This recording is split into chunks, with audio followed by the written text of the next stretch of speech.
आज हम पैसिव के पार्ट 3 का अध्ययन करेंगे।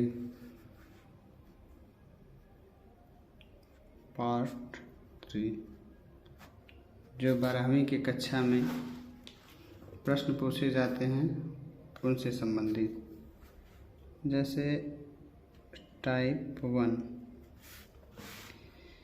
दे देता है कभी कभी जिसमें कर्म नहीं होता है और वाक्य WH से शुरू होता है, जैसे कि वाई आर यू ईटिंग।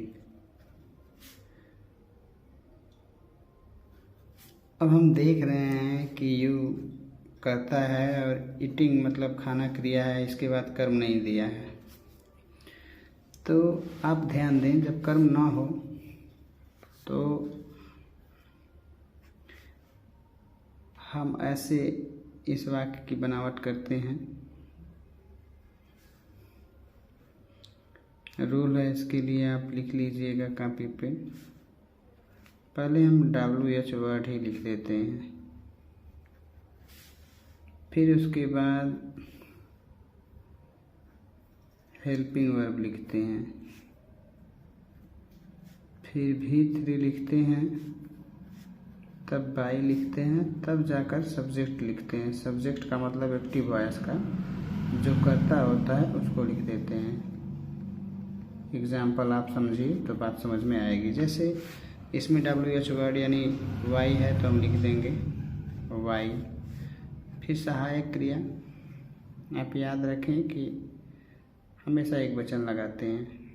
कब? जब कर्म ना हो तब, तो आप लगाएंगे इज, वाई इज। और उसके बाद चूँकि क्रिया में ING है तो हमें बीइंग का भी प्रयोग करना होगा, जो हमने आपको बताया है। इजारेम के लिए आप ये बात याद रखें, इजारेम हो तो इजारेम और बीइंग भी लगाते हैं, तो इसलिए हम बीइंग लगा दिए। फिर V3 लिखना है, V3 इसका लिखेंगे तो ईटेन होगा। फिर बाई लिखना है तो बाई। फिर सब्जेक्ट लिखना है, सब्जेक्ट इसका कौन है? यू है, तो आप लिख देंगे यू, यानी why is being eaten by you. क्यों जो है वाई इज बीइंग ईटेन, क्यों खाया जाता है बाई यू, मतलब तुम्हारे द्वारा, या तुम क्यों खा रहे हो, तुम्हारे द्वारा क्यों खाया जा रहा है या तुम क्यों खा रहे हो। फिर से देख लें, आसान हो जाएगा। जैसे कह देगा वेन डज राम सिंह। ध्यान दें, आप करेंगे क्या कि WH वर्ड को ही लिख देंगे, तो वेन, और डज की डू की जगह हमने बताया है इज आर एन, तो इज लगा देंगे। और देखिए हेल्पिंग वर्ब के बाद V3 लिखना है तो आप V3 इसका लिख देंगे, तो संग। और V3 के बाद बाई लिखना है तो हम बाई लिख दें। फिर कर्ता लिखना है तो कर्ता इसका राम है तो आप राम लिख दें, यानी वेन इज संग बाई राम। कब गाया जाता है? राम के द्वारा, या राम के द्वारा कब जब गाया जाता है, और इसका मतलब है राम कब गाता है। एक एग्जाम्पल और देख लें, जैसे दे दिया वाई विल राधा प्ले। ध्यान दें, तो WH वर्ड है तो हम पहले WH वर्ड लिख देंगे तो वाई। फिर सहायक क्रिया विल है तो विल सहेली लगाते हैं तो विल। और चूँकि हम बताए हैं कि अगर वाक्य में विल या सेल हो तो विल सेल के बाद बी भी लगाते हैं, तो हम लोग बी लगा देंगे। फिर V3 इसका प्ले है तो इसका V3 होगा प्लेट। और V3 के बाद बाई लिखना है तो हम लगा देंगे बाई। और फिर कर्ता लिखना है राधा तो राधा। अच्छा, अब टाइप दूसरा देखिए।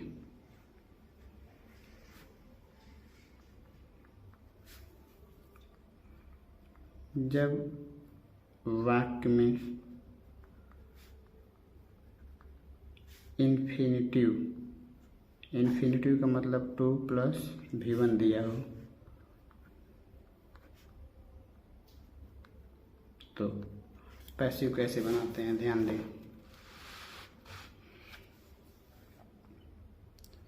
इन्फिनिटिव 2 + V1 का पैसिव होता है 2B और V3। ये इसका पैसिव रूप होता है। 2V1 का पैसिव रूप 2B और V3 होता है। तो हम देखिए कैसे बनाएंगे। जैसे कह देगा Ram is to eat mango. तो हम आप लोग पढ़े हैं कि अंत वाले को शुरू में, शुरू वाले को अंत में, तो यहाँ आएगा तो मैंगो, और ये यहाँ जाएगा तो राम। और इसके ठीक पहले हमने आपको बताया है कि बाई लगाते हैं। फिर टू और V1 है तो हम बताएं टू V1 का पैसिव टू, बी और V3 होता है, इसका V3 लिख देंगे तो E10, और इसके साथ ईज है तो इसके साथ भी ईज लगाएंगे। दूसरा देखें, जैसे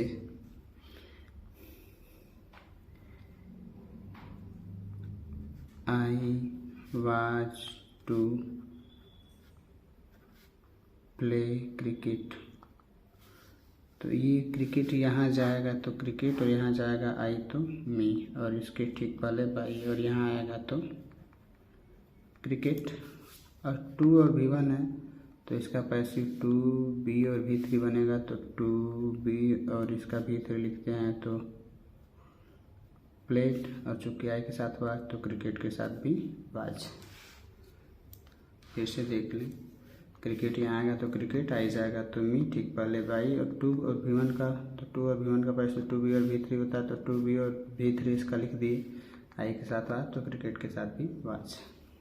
इसमें नकारात्मक भी दे सकता है, जैसे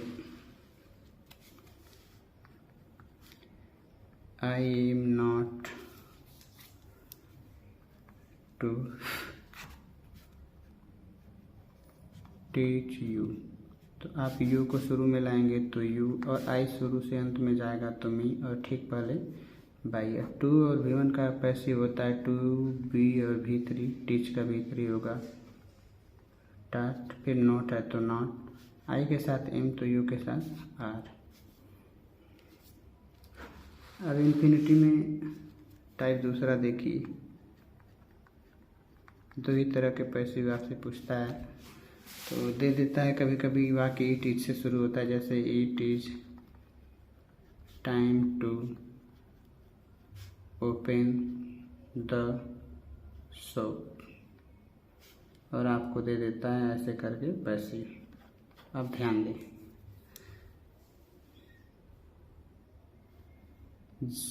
ये जो टू और V1 है, टू और V1 और समय शुरू से पहले इट इज दिया, it is time, it is place, ऐसे कुछ, तो इसको हम ज्यों का त्यों उतारते हैं तो ऐसे लिखेंगे इट इज टाइम। अब ये जो कर्म है द शॉप, इसको यहाँ लिखते हैं लेकिन इसके ठीक पहले आप फॉर लगा देंगे तो ये होगा फॉर द शॉप। और ये जो टू और V1 है इसका पैसिव मैंने बताया है टू बी और V3 ओपेंड। आप फिर से देख लें, जैसे दे दिया it was not time to close the door, यह दरवाज़ा को बंद करने का समय नहीं था। तो अब हम कह रहे हैं कि टू और V1 से ठीक पहले का जो है सब उतार देंगे तो ऐसे लिखेंगे it was not time, it was not time. और फिर उसके बाद हमने कहा है कर्म लिखेंगे तो इसके पहले फोर लगाना होगा, जैसे इसमें हमने फोर लगाया था तो लिख देंगे फोर। फिर यहाँ आएगा तो द डोर, और टू और V1 का पैसिव होता है टू बी और V3 तो क्लोज्ड। तीसरा एग्जाम्पल और देख लें, it was place to do this work. अगर ऐसे बनाएंगे तो टू और V1 से पहले हमने कहा उतार देते हैं तो लिखेंगे इट वाज प्लेस, और फिर कर्म लिखते हैं लेकिन फोर लगाते हैं, जैसे कि इसमें द डूर कर्म था तो इसके पहले हमने फोर लगाया था तो इसके पहले भी फोर लगाएंगे तो हो जाएगा फोर दिस वर्क। टू और V1 का पैसे होता है टू बी और V3। इस तरह के पैसे आपसे बोर्ड की परीक्षाओं में पूछे जाते हैं। आप इन शब्दों का, इन वाक्यों का ध्यानपूर्वक अध्ययन करें। अब हम इसी में कुछ महत्वपूर्ण पैसे पढ़ते हैं, जैसे मान लिया जाए कोई वाक्य में क्लोज हो, जैसे I know that you are going. ये मैं जानता हूँ, आई नो मतलब मैं जानता हूँ, दैट कि यू आर गोइंग तुम जा रहे हो। तो ये जो दैट है वहाँ से और गोइंग तक नाउन क्लास है और ये प्रिंसिपल क्लास है। अगर इसमें पैसे दिया हो तो ध्यान दें, नो मतलब जानना, और जानना एक क्रिया है, क्रिया के जस्ट बाद यानी दैट से लेके यू आर गोइंग तक का हर एक शब्द मिला के कर्म है। इसको जब आप लाओगे तो ऐसे लिख सकते हो, दैट यू आर गोइंग। चूँकि हम शुरू में कर्म को लाते हैं तो कर्म हो गया, ये आई अंत में जाएगा तो होगा मी। और चूँकि नो है तो वाई के स्थान पे हमने बताया है कि हम टू लगाते हैं, फिर इसका भी3 होगा नॉन। और चूँकि प्रेजेंट इंडिफिनिट है तो यहाँ पे लग जाएगा इज। आप ऐसे पैसे बना सकते हो। फिर से देखें, जैसे दे दिया you ask what he eats. You ask तुम पूछते हो कि व्हाट ही ईट्स वह क्या खाता है। ये नाउन क्लास है और ये प्रिंसिपल क्लास है। तो जो नाउन क्लास होती है यानी जिसकी शुरुआत की से होती है वो पूरा ये कंजक्शन से लेके अंत तक का पूरा वर्ड कर्म होता है। तो यहाँ पे लिखेंगे तो व्हाट ही ईट्स, वह क्या खाता है। अब ये यू जाएगा यहाँ पे तो यू होगा अंत में, फुल स्टॉप है तो फुल स्टॉप और इसके ठीक पहले बाई। चूँकि आस्क है तो इसका भी3 होगा, आस्क और प्रेजेंट इंडिफिनिट है तो इज। तो व्हाट ही ईट्स वह क्या खाता है, इज आस्क्ड ये पूछा जाता है बाई यू मतलब आपके द्वारा, या तुम पूछते हो कि वह क्या खाता है। अब एक चीज़ समझें, जैसे दे दिया आई say that he will come. मैं कहता हूँ कि वह आएगा। तो ध्यान दें, आई से मैं कहता हूँ ये प्रिंसिपल क्लास है जिसे हम आगे पढ़ेंगे, और कि वह आएगा यह नाउन क्लास है।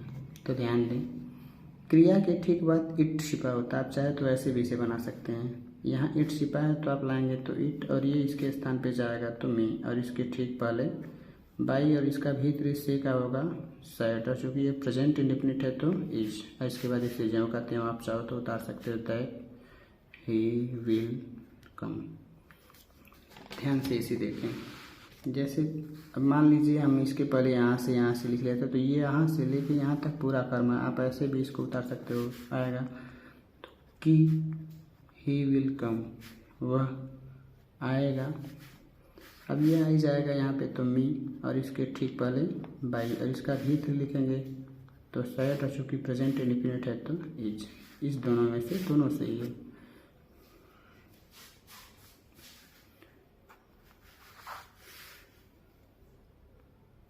एक और एग्जाम्पल देख लें, जैसे दे दिया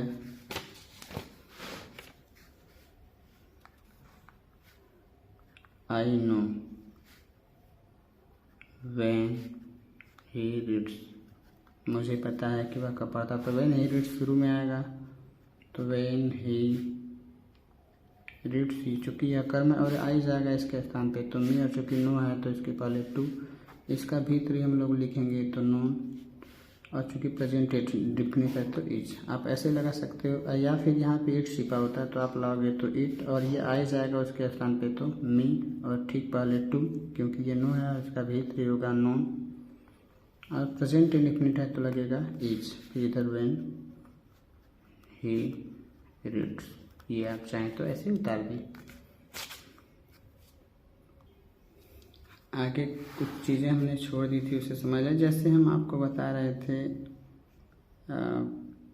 इम्परेटिव सेंटेंस में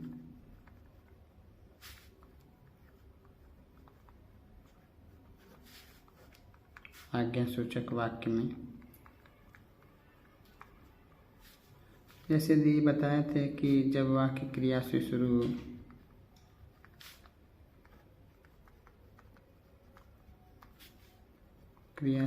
हो तो यू आर